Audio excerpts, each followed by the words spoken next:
Les lettres de Montmoulin, l'élixir du révérend père Gaucher, Alphonse Daudet. Buvez ceci, mon voisin, vous m'en direz des nouvelles. Et goutte à goutte, avec le soin minutieux d'un lapidaire comptant des perles, le curé de Graveson me versa à 2 doigts d'une liqueur verte, dorée, chaude, étincelante, esquisse. J'en eus l'estomac tout ensoleillé. « C'est l'élixir du père Gaucher, la joie et la santé de notre Provence, me fit le brave homme d'un air triomphant. On le fabrique au couvent des Prémontrés, à 2 lieues de votre moulin. N'est-ce pas que cela vaut bien toutes les chartreuses du monde? Et si vous saviez comme est amusante l'histoire de cet élixir, écoutez plutôt. » Alors, tout naïvement, sans y entendre malice, dans cette salle à manger de presbytère, si candide et si calme avec son chemin de la croix en petits tableaux et ses jolis rideaux clairs empesés comme des surplis, l'abbé me commença une historiette légèrement sceptique et irrévérencieuse à la façon d'un conte d'Érasme ou de Dadoucy.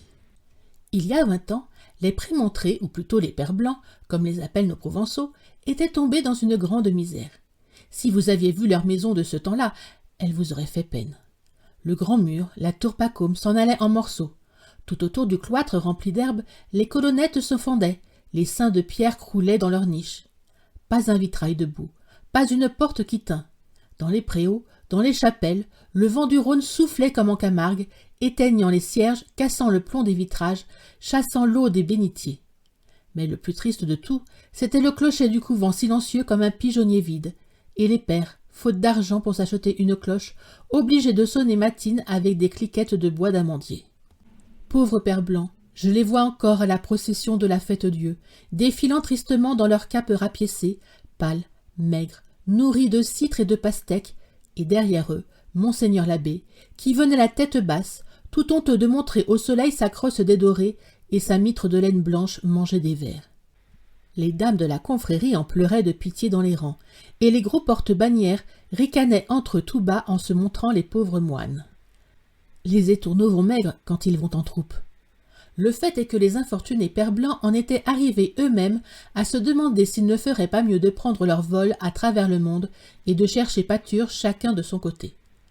Or un jour, que cette grave question se débattait dans le chapitre, on vint annoncer au prieur que le frère Gaucher demandait à être entendu au conseil.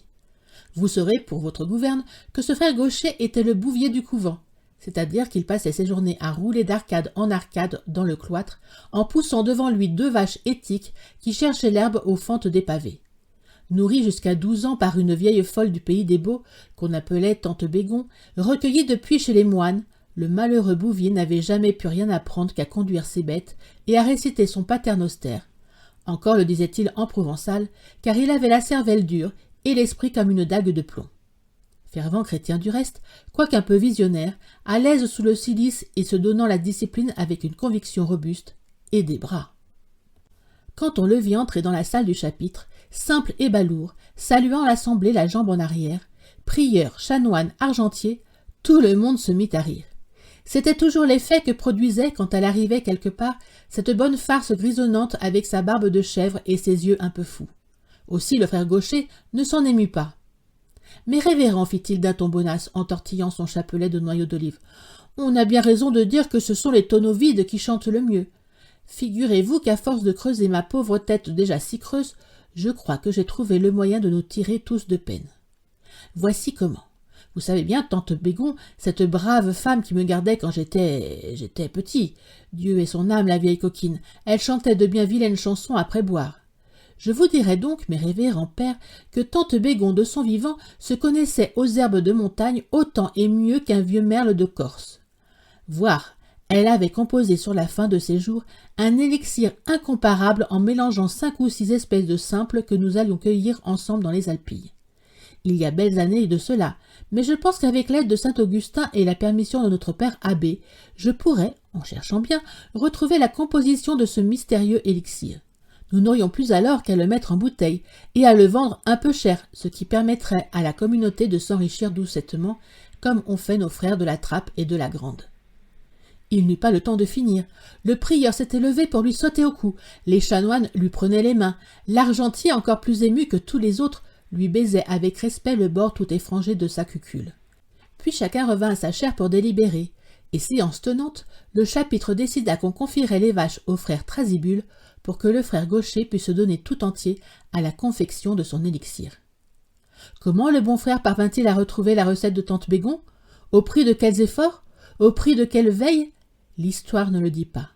Seulement ce qui est sûr, c'est qu'au bout de 6 mois, l'élixir des Pères Blancs était déjà très populaire.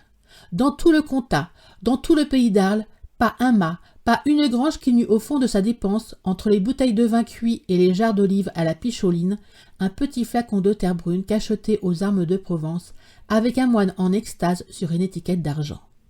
Grâce à la vogue de son élixir, la maison des Prémontrés s'enrichit très rapidement. On releva la tour Pacôme. Le prieur eut une mitre neuve, l'église de jolis vitraux ouvragés, et dans la fine dentelle du clocher, toute une compagnie de cloches et de clochettes vint s'abattre un beau matin de Pâques, tintant et carillonnant à la grande volée. Quant au frère Gaucher, ce pauvre frère laid dont les rusticités égayaient tant le chapitre, il n'en fut plus question dans le couvent. On ne connut plus désormais que le révérend père Gaucher, homme de tête et de grand savoir, qui vivait complètement isolé des occupations si menues et si multiples du cloître, et s'enfermait tout le jour dans sa distillerie, pendant que 30 moines battaient la montagne pour lui chercher des herbes odorantes. Cette distillerie, où personne, pas même le prieur, n'avait le droit de pénétrer, était une ancienne chapelle abandonnée tout au bout du jardin des chanoines. La simplicité des bons pères en avait fait quelque chose de mystérieux et de formidable. Et si par aventure un moinillon hardi et curieux s'accrochant aux vignes grimpantes arrivait jusqu'à la rosace du portail, il en dégringolait bien vite, effaré d'avoir vu le père Gaucher avec sa barbe de nécromane, penché sur ses fourneaux, le pèse-liqueur à la main.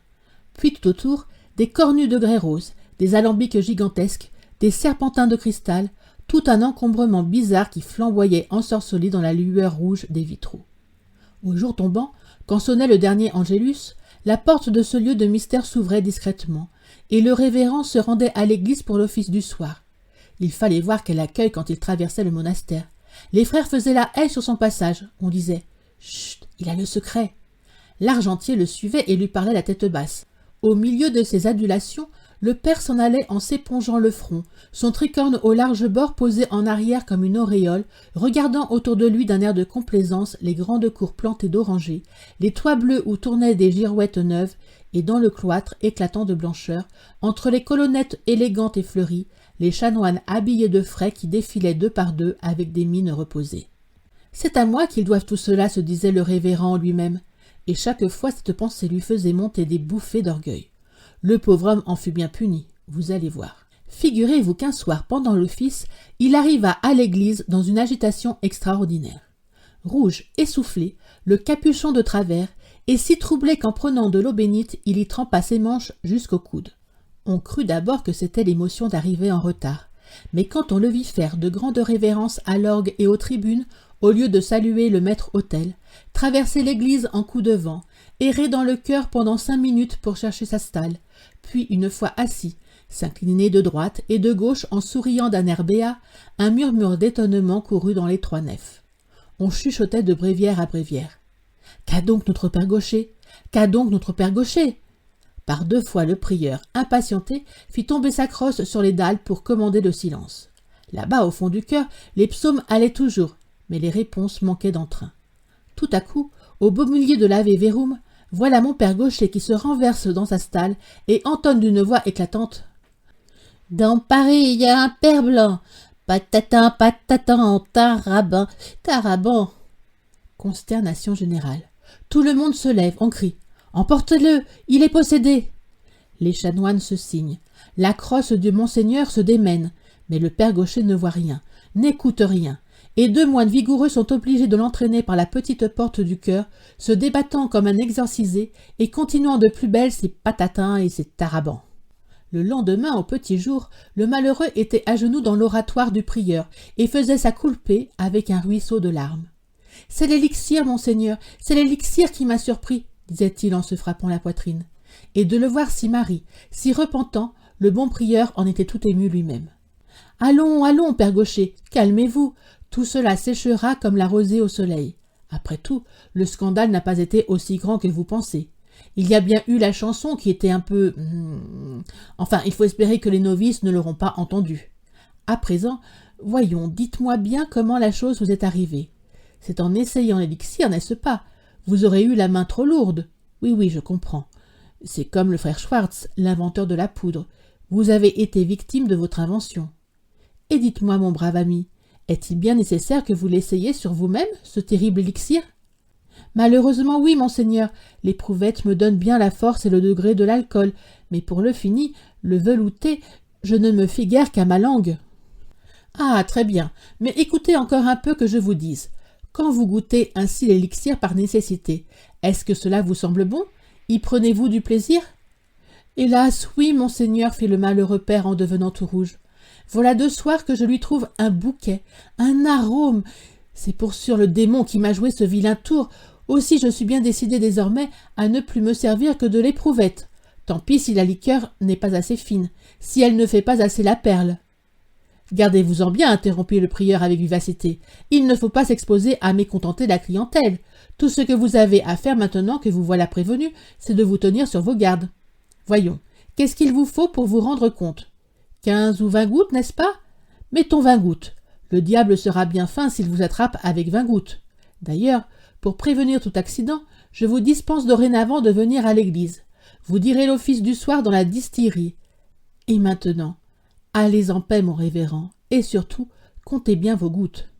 Hélas, le pauvre révérend eut beau compter ses gouttes, le démon le tenait et ne le lâcha plus.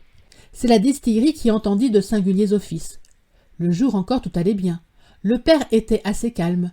Il préparait ses réchauds, ses alambics, triait soigneusement ses herbes, toutes herbes de Provence, fines, grises, dentelées, brûlées de parfum et de soleil. Mais le soir, quand les simples étaient infusés et que l'élixir tiédissait dans de grandes bassines de cuivre rouge, le martyre du pauvre homme commençait. 17, 18, 19, 20. Les gouttes tombaient du chalumeau dans le gobelet de vermeil. Ces 20-là, le père les avalait d'un trait, presque sans plaisir. Il n'y avait que la 21e qui lui faisait envie. Oh, cette 21e goutte! Alors, pour échapper à la tentation, il allait s'agenouiller tout au bout du laboratoire et s'abîmait dans ses patenôtres. Mais de la liqueur encore chaude, il montait une petite fumée toute chargée d'aromates qui venait rôder autour de lui, et bon gré mal gré le ramenait vers les bassines. La liqueur était d'un beau vert doré. Penché dessus, les narines ouvertes, le père la remuait tout doucement avec son chalumeau, et dans les petites paillettes étincelantes que roulait le flot d'émeraude, il lui semblait voir les yeux de tante Bégon qui riaient et pétillaient en le regardant. « Allons, encore une goutte !» Et de goutte en goutte, l'infortuné finissait par avoir son gobelet plein jusqu'au bord. Alors, à bout de force, il se laissait tomber dans un grand fauteuil, et le corps abandonné, la paupière à demi close, il dégustait son péché par petits coups, en se disant tout bas avec un remords délicieux « Ah, je me damne! Ah, je me damne !» Le plus terrible, c'est qu'au fond de cet élixir diabolique, il retrouvait par je ne sais quel sortilège toutes les vilaines chansons de tante Bégon. Ce sont 3 commères qui parlent de faire un banquet. Ou Bergerette de maître André s'en va aux Boisselette. Et toujours la fameuse des pères blancs. Patatin, patatan. Pensez quelle confusion le lendemain quand ses voisins de cellule lui faisaient d'un air malin. Et père Gaucher, vous aviez des cigales en tête hier soir en vous couchant. Alors, c'était des larmes, des désespoirs, et le jeûne, et le cilice, et la discipline. Mais rien ne pouvait contre le démon de l'élixir, et tous les soirs, à la même heure, la possession recommençait. Pendant ce temps, les commandes pleuvaient à l'abbaye que c'était une bénédiction. Il en venait de Nîmes, d'Aix, d'Avignon, de Marseille. De jour en jour, le couvent prenait un petit air de manufacture. Il y avait des frères emballeurs, des frères étiqueteurs, d'autres pour les écritures, d'autres pour le camionnage. Le service de Dieu y perdait bien par-ci par-là quelques coups de cloche, mais les pauvres gens du pays n'y perdaient rien, je vous en réponds. Et donc, un beau dimanche matin, pendant que l'argentier lisait en plein chapitre son inventaire de fin d'année et que les bons chanoines l'écoutaient les yeux brillants et le sourire aux lèvres, voilà le père Gaucher qui se précipite au milieu de la conférence en criant « C'est fini, je n'en fais plus, rendez-moi mes vaches !» « Qu'est-ce qu'il y a donc, père Gaucher ?» demanda le prieur, qui se doutait bien un peu de ce qu'il y avait. « Ce qu'il y a, monseigneur, il y a que je suis en train de me préparer une belle éternité de flammes et de coups de fourche.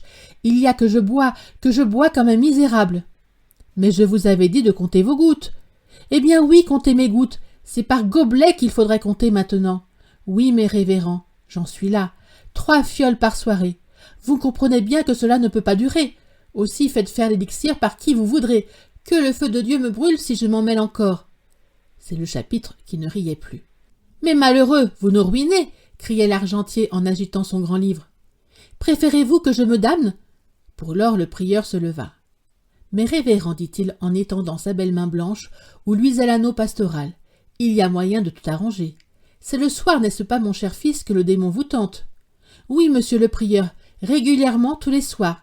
Aussi maintenant, quand je vois arriver la nuit, j'en ai, sauf votre respect, les sueurs qui me prennent, comme l'âne de Capitou, quand il voyait venir le bas. Eh bien, rassurez-vous. Dorénavant, tous les soirs, à l'office, nous réciterons à votre intention l'oraison de saint Augustin, à laquelle l'indulgence plénière est attachée. Avec cela, quoi qu'il arrive, vous êtes à couvert. C'est l'absolution pendant le péché. Oh bien, alors merci, monsieur le prieur. Et sans en demander davantage, le père Gaucher retourna à ses alambics, aussi léger qu'une alouette. Effectivement, à partir de ce moment-là, tous les soirs, à la fin des complis, l'officiant ne manquait jamais de dire « Prions pour notre pauvre père Gaucher, qui sacrifie son âme aux intérêts de la communauté, Oremus Domine. » Et pendant que sur toutes ces capuches blanches, prosternées dans l'ombre des nefs, l'oraison courait en frémissant comme une petite bise sur la neige, là-bas, tout au bout du couvent, derrière le vitrage enflammé de la distillerie, on entendait le père Gaucher qui chantait à tue-tête. Dans Paris, il y a un père blanc, patatin, patatan, taraban, tarabin. Dans Paris, il y a un père blanc qui fait danser des moinettes, trin, trin, trin, dans un jardin, qui fait danser des... Ici, le bon curé s'arrêta plein d'épouvante. Miséricorde, si mes paroissiens m'entendaient.